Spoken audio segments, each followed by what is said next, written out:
Sinabi pala eh. Magandang umaga mga kaibigan. Shout out sir. Dito po sa charity ng Magsaysay sa Kuday. So, salamat sa lahat ng nag-attend. Next charity po na po kayo. Maraming salamat sir.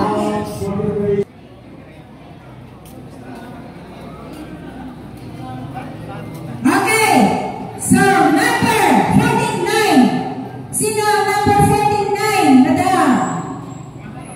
49, 4 and 9. Asan yung 49? Wala. Anong pangalan ng 49? Doon. 49. Pag-ibigay sa akin yung sticker para makita ko. Wala. Isa pa Shout out sa mga Arsab, Team Arsab, ayan. Bago tayo mag-present doon sa ating beneficiary. Aba, sticker na. Sa Santiago sir, hindi ko pa nakuha. Oo, sige. Sa ano lang sir, 17. Di ba sa Santiago? Santiago. Oo sir. Ako ma'am. Okay, ang kanta po siya. Shout out sa Arsab. Gusto ko sasayaw. Tama. At di ko kalain na magiging ganito ang situation namin.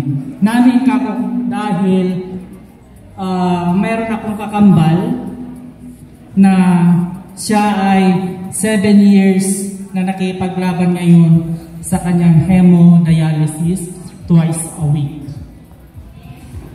Di ko akalain na magiging ganito ang situation dahil sa Saudi Arabia ay isa rin po ako sa mga tumutulong sa ating mga kababayan. Kung inyong naririnig si Bombo International Correspondent Jerry Laico, ako po yon na isa sa mga tumutulong sa ating mga kababayan na mga minamaltrato sa Saudi Arabia upang makauwi sila rito sa Pilipinas.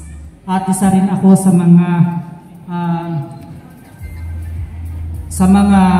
nanghihikayat sa mga OFW natin na ipaglaban ang kanilang karapatan, lalong-lalo na sa mga pagmamaltrato sa Saudi Arabia.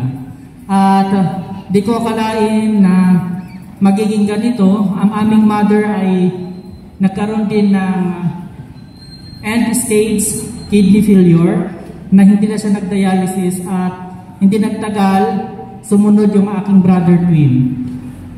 Isang nakakalungkot na aking masasabi dahil inoferan noon ng mga riders. Halos ayoko nang magtiwala sa riders. I'm sorry pero ito yung totoo na nangyari. Ang aking kakambal noon, merong lumapit sa kanya na riders, kinuha yung mga documents niya na sabi ay tutulungan siya ng mga riders noon. Pero nangyari ay almost yung ipon niya na pag kidney transplant ay na-scam ng taga dyan sa Aglipay. So, na-scam siya at hanggang ngayon ay patuloy pa rin niya na ipinaglalaban yung kaso. At yung kakambal ko ngayon ay pumutok na rin yung fistula niya sa kanyang kamay.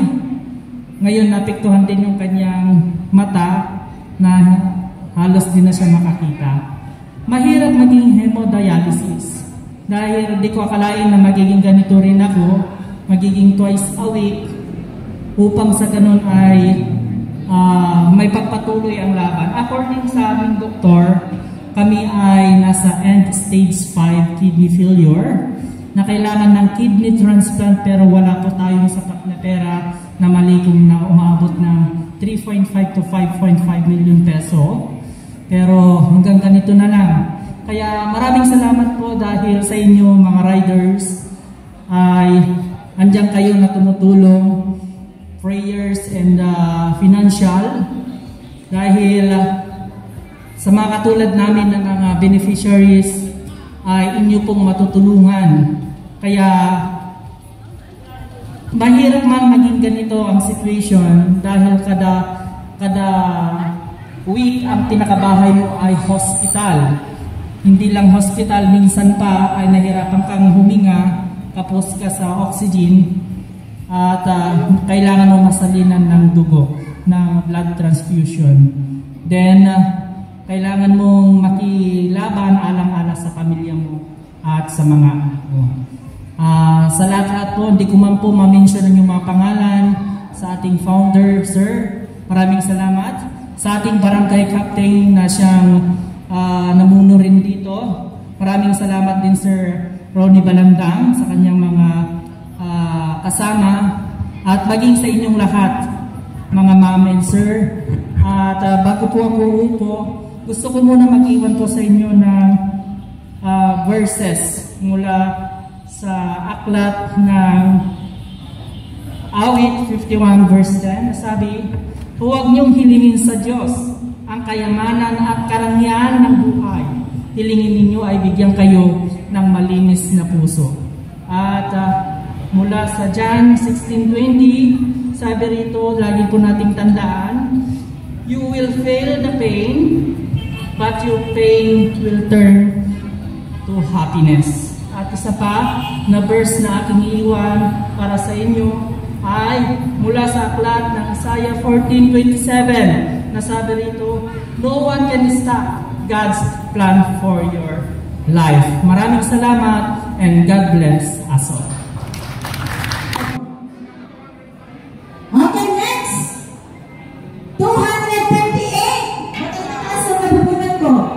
228. Wala pa. Naku, bakit ay? Sobrang taas. Yung nabubunan ko tapos wala. Okay, 97. Awan na rin. Tagito eh. Next, 236. Ano yung pala tagito yung natagtolay?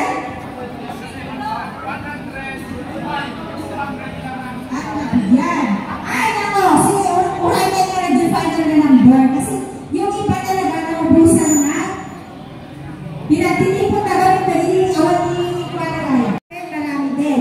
Hindi ayos lang po yung numbers kasi medyo nagkahalo-halo. Yung number at saka walang tolay. Walang tao. Okay.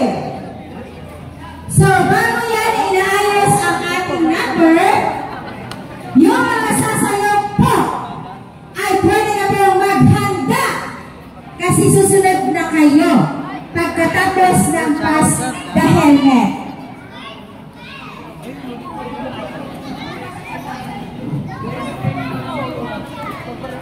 Ano po, ganito po. May problema po sa ganito. Yung 1 to 100, kinuha na po ng asterisk pero wala po silang, hindi po nila alam yung mga numbers na nabentahan. So, ang 1 to 100, wala po yun. Ngayon, yung nabenta nito is 101 to 200 lang. Na to 300. O, yan lang. So, 101 to 300. So, 200 lang ang makapantay. O, yan lang. Hindi na yung 1 to 100. Okay, kapag ayos na po yung Okay, ayusin nyo na po yung